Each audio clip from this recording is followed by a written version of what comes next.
என்ன சொல்றீங்க? Yeah, I forgot to tell you. It's ஒரு கார் ஆக்சிடென்ட்ல. What? Veterinary doctor. கொலையா? எப்படி? சத்யபா, நீயே ஆக்ஷன் சாப்பிடு. We'll take care of it. Halo sahabat, Assalamualaikum. Semoga sehat selalu dan senantiasa berbahagia. Terima kasih sudah subscribe dan menyimak video-video LK21 Revive. Semoga Tuhan Yang Maha Esa selalu memberikan rezeki yang berlimpah ruah untuk sahabat semua. Nah, kita sapa-sapa dulu nih para penonton setia LK21 Revive. Terima kasih buat Edi Oyo Sunardi dari Bandung, Mas Duk Malolo dari Madura, Kita Bisa dari Sulawesi Tenggara, Siti Soleda dari Papua, Ihsan Maulana dari Padang. Dan buat teman-teman yang belum mimin sapa, nanti di next video ya. Oke, kali ini LK21 Revive akan membawakan sebuah alur cerita film yang berjudul Leo 2023. Bagaimana keseruan filmnya? Gak perlu banyak basa-basi, ini dia alur ceritanya.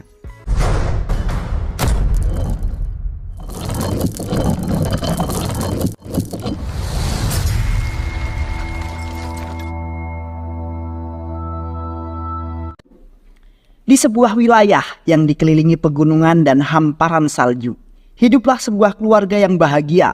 Parthiban adalah kepala keluarga, Satya adalah istri Parthiban, Siddharth anak sulung mereka, nama panggilan Sidi, Cintu anak adik Siddharth, dan Joshi adalah sahabat yang selalu membantu Parthiban dan keluarganya. Kehidupan mereka yang tenang terusik ketika segerombolan perampok yang sadis datang ke wilayah mereka. Parthiban memiliki usaha kafe yang menjual minuman kopi dan ia juga merupakan anggota penyelamat hewan di wilayah Tamil Nadu, wilayah yang mereka tinggali. Dalam perjalanan mengantarkan anaknya ke sekolah, Parthiban mendapatkan telepon dari polisi. Mereka meminta tolong kepadanya untuk menangkap seekor hyena yang masuk ke pemukiman dan sudah mencelakai beberapa penduduk di sana. Hyena berlari tak tentu arah karena panik dengan banyaknya orang di sekitarnya. Mereka mengatur strategi dan di tempat yang dipilih untuk melumpuhkan hyena itu adalah sebuah sekolah karena tempatnya lebih tertutup. Parthiban memerintahkan semua anak-anak yang sedang bermain di halaman untuk segera masuk ke kelasnya masing-masing. Ia mulai aksinya untuk menangkap hyena. Di sisi lain, Joshi yang mendapatkan tugas menembak hyena sudah bersiap-siap. Namun rencana yang sudah disusun gagal karena senapan yang digunakan macet. Plan B yang dipikirkan oleh Parthiban adalah ia menelpon Sidi untuk membuat anak panah dengan menggunakan suntikan bius sebagai mata tombaknya. Di lapangan sekolah, Parthiban berusaha untuk menghalau hyena yang berlari ke arah anak-anak yang baru saja keluar dari sebuah ruangan. Menggunakan jaring kayu untuk menangkap hyena hingga saat Sidi datang dan melemparkan tombak tersebut. Ternyata Sidi merupakan atlet lempar jauh. Parthiban menggunakan panah tersebut untuk membius hyena. Setelah pergi ke kafenya, Parthiban pulang ke rumah. Melihat istrinya yang cemberut, Satya menunjukkan foto pada HP-nya yang memperlihatkan luka pada punggung suaminya. Parthiban berusaha membujuk istrinya. Mereka pergi ke sekolah anaknya untuk mengajak mereka merayakan anniversary pernikahan mereka. Ia juga sudah berjanji pada istrinya untuk mengajak mereka pergi untuk jalan-jalan. Mereka mengunjungi tempat penangkaran hyena dan berusaha menjinakkan hewan tersebut. Mereka benar-benar melakukan quality time bersama, melakukan hal-hal yang menyenangkan dan bercerita mengenai sesuatu dan tetap memberikan edukasi kepada Sidi. Di tempat lain, para perampok itu sudah sampai di Tamil Nadu. Mereka mulai melakukan kejahatan dengan merampok kendaraan yang lewat di jalan yang sepi. Sebuah mobil melintas dan menjadi sasaran perampokan. Mereka melempar kaca hingga mengakibatkan pengemudi terkejut dan mobil terbalik. Mereka mulai mengambil barang yang penting, ATM. Salah satu di antara mereka meminta PIN ATM. Namun tidak diberikan, beberapa kali meminta. Akhirnya ia menembak pengemudi yang terluka dan masih terikat di seat table-nya. Mereka membuat seolah-olah ini adalah sebuah kecelakaan dengan membuang mobil tersebut ke dalam jurang. Pagi harinya, keluarga Parthiban beraktivitas seperti biasanya. Saat Parthiban dan Joshi berada di kantor konservasi hewan, Joshi meminta telepon yang mengabarkan jika mobil yang meledak di pinggir sungai bukanlah korban kecelakaan, tetapi korban pembunuhan karena terdapat luka tembak di kepala korban. Parthiban merasa tidak percaya dengan yang ia dengar. Selama 20 tahun Parthiban tinggal di sini, keadaan sangat aman. Hingga malam tiba, Parthiban sedang menunggu kafe ditemani Cintu mulai bersiap menutup kafe. Melihat berita di televisi yang mengatakan jika ini adalah pembunuhan secara acak. Tanda kloset sudah dipasang, namun salah seorang penjahat yang psikopat justru masuk ke kafe dan memesan minuman. Namun ditolak oleh Parthiban karena melihat gelagat yang kurang baik dari orang tersebut. Tidak terima mendapat penolakan, ia menodongkan senjata pada salah seorang pelayan wanita di sana. Parthiban mengambil uang hasil penjualan dari laci dan memberikan padanya. Sedangkan teman-teman perampok yang lain juga masuk ke dalam kafe, hendak mengajak psikopat itu pergi namun urung. Ia melihat uang yang ada di meja dan memasukkan dalam kantong. Terjadi perkelahian. Di saat Parthiban dihadapkan pada dua pilihan sulit, akhirnya ia menggunakan pistol yang tergeletak di lantai untuk menembak penjahat tersebut, yang mengakibatkan mereka tewas di dalam kafe.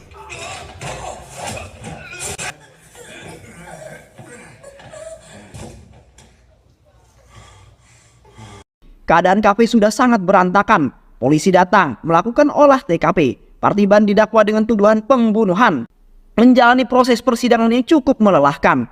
Akhirnya Parthiban dibebaskan. Bebas bersyarat karena ia melakukan pembelaan diri bukan dengan sengaja membunuh. Tewasnya para perampok ini menimbulkan dendam pada keluarganya. Mereka akan membalas kematian saudara-saudara mereka. Parthiban dan keluarga berusaha untuk kembali ke kehidupan normal. Namun kejadian ini membuat Parthiban semakin waspada. Ia memasang CCTV di seluruh rumahnya.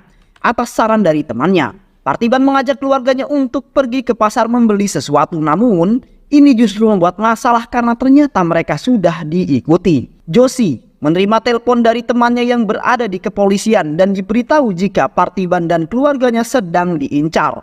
Saat Joshi memberitahu Parthiban berita ini, dari arah belakang ada tali yang mengenai leher Parthiban dan mengikat lehernya. Parthiban melakukan perlawanan. Terjadi perkelahian di dalam pasar. Keinginan melindungi keluarganya membuat Parthiban tidak dapat menahan emosinya. Mereka yang terluka melarikan diri.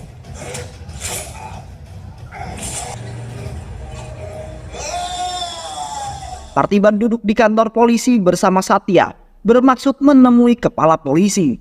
Ia bermaksud meminta perlindungan untuk keluarganya selama 24 jam. Namun hal itu tidak didengarkan oleh inspektur polisi. Kepala polisi mengatakan, Parthiban bukanlah hukum dan pemerintahan di sini. Kepala polisi terus saja menghina Parthiban. Joshi yang mendengar itu tersulut emosi dan melawan kepala polisi. Akhirnya keributan terjadi lagi. Parthiban yang tidak bisa menahan emosinya mencekik leher kepala polisi dan mendorongnya hingga keluar kantor polisi. Polisi yang lain berusaha memisahkan mereka.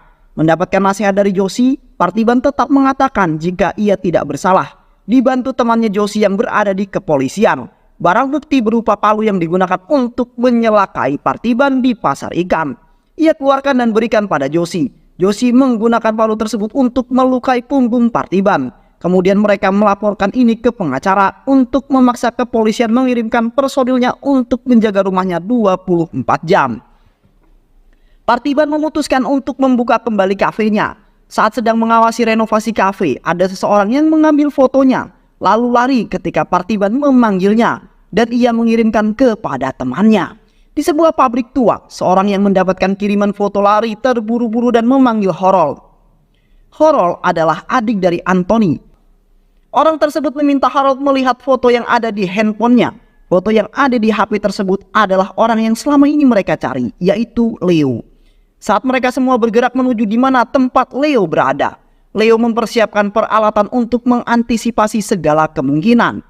Setelah 20 tahun akhirnya mereka bertemu. Leo berusaha untuk menyembunyikan jati dirinya sebagai seorang ayah Anthony. Sebagai seorang ayah, Anthony sangat mengenal anaknya. Masih tidak mau mengaku, Leo memperkenalkan diri sebagai Parthiban. Anthony juga tetap bersikeras bahwa yang berada di hadapannya adalah Leo.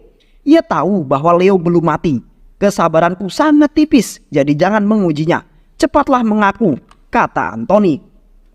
Aku tahu itu adalah Leo dan aku akan membawanya kembali pada kita. Banyak hal yang terjadi di sekeliling mereka menyebabkan Satya dan Joshi memutuskan untuk mencari tahu mengenai masa lalu Parthiban. Joshi mengunjungi sebuah penjara dan bertemu dengan Hydra Farai de Souza. Ia adalah anak buah Leo. De Souza mulai bercerita. Flashback on. Leo mempunyai kembaran. Enisa adalah nama kembarannya. Mereka berdua adalah anak dari Anthony, seorang pendiri Des & Co, Tobacco Factory. Anthony merupakan orang yang percaya dengan ramalan. Semua yang akan ia lakukan harus meminta pendapat dari ahli nujum dan melakukan persembahan berupa domba atau kambing. Dan persembahan tertingginya adalah manusia.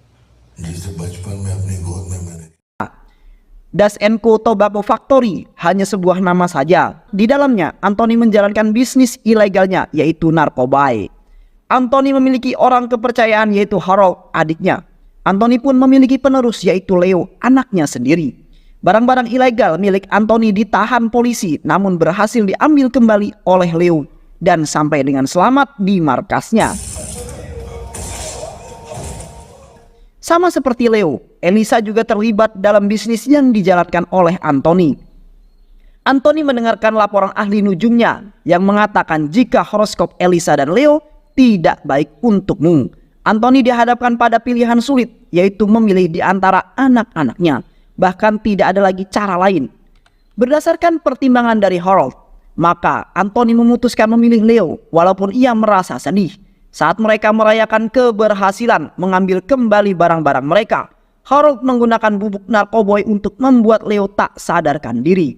Tangan Leo terikat di kursi, sedangkan Elisa terikat di depannya. Anthony meminta maaf kepada Leo mengenai apa yang dilakukannya. Anthony mengatakan jika ini dilakukan untuk perkembangan bisnis yang sedang mereka jalani. Leo meminta agar Elisa dilepaskan dan dirinya yang akan menggantikannya. Leo tidak bisa menerima. Tak ada seorang kakak yang akan membiarkan adiknya mati untuknya. Anthony mengambil pedang yang biasa ia gunakan untuk memenggal persembahannya. Ketika Elisa akan dikorbankan, Leo memberontak dan berhasil melepaskan diri. Berhasil melukai Anthony, Elisa, Leo pun melarikan diri dan membebaskan teman-teman mereka yang diikat di luar. Anthony meminta Harold untuk mengejar mereka.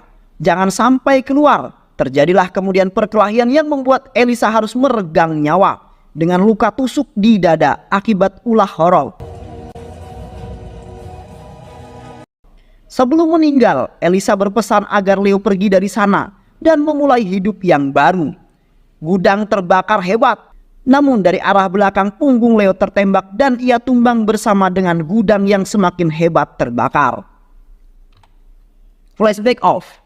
Partiban berada pada titik rendahnya. Kepercayaan dirinya hilang. Ia ingin hidup tanpa bayang-bayang masa lalunya.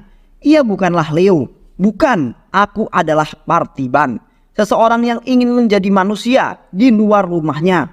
Anthony dan anak buahnya mengepung rumah Partiban. Dengan panik, ia meminta Sidik untuk membawa adiknya masuk ke dalam ruangan dan tidak mengizinkannya keluar apapun yang terjadi. Anthony pergi dari sana dengan anak buahnya.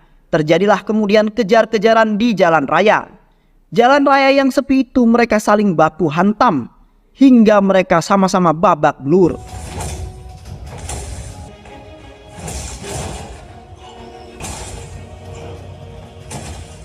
Mereka saling melukai hingga kemudian Anthony meninggal di tangan Partiban. Hingga saat-saat terakhirnya Anthony tidak juga mendengar Partiban mengakui jika dirinya adalah Leo. Sidik berada dalam mobil bersama anak buah Anthony. Ia mengatakan pada Ronald jika Anthony sudah tidak ada. Ronald menelpon Partiban dan mengatakan agar ia datang ke tempat yang sudah ditentukan. Mereka melakukan perjalanan yang panjang. Ronald melakukan kremasi pada jenazah Anthony. Ronald dan Partiban bertemu. Partiban meminta maaf mengenai masalahnya dengan kakaknya. Lalu ia meminta agar anaknya dibebaskan. Ia pun menunjukkan kemudian bukti yang menguatkan jika ia bukanlah Leo. Di rumah Satya dan Cintu sedang tidur. Namun Satya mendengar ada yang berjalan di sekitar rumahnya. Ternyata anak buah Ronald berada di sana. Mereka tidak mengetahui jika di sekitar halaman telah dipasang perangkap oleh Partiban. Mereka berusaha masuk lewat balkon, namun Josie sudah bersiap dengan senapan biusnya.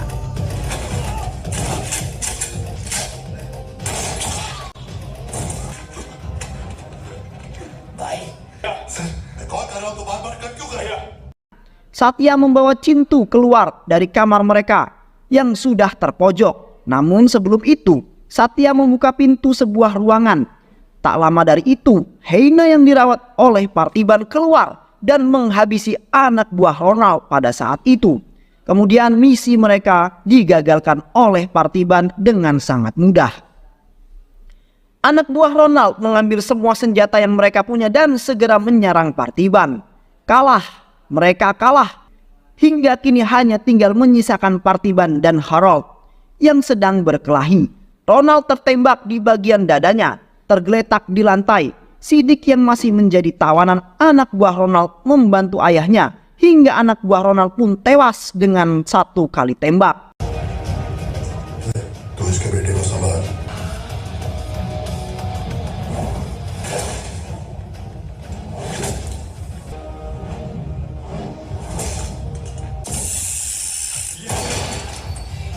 Dan film pun selesai. Film ini menceritakan bagaimana perjuangan seorang untuk dapat hidup bebas, damai dan melindungi keluarga kecilnya dari gangguan masa lalu yang ingin membawanya kembali ke masa sebelumnya.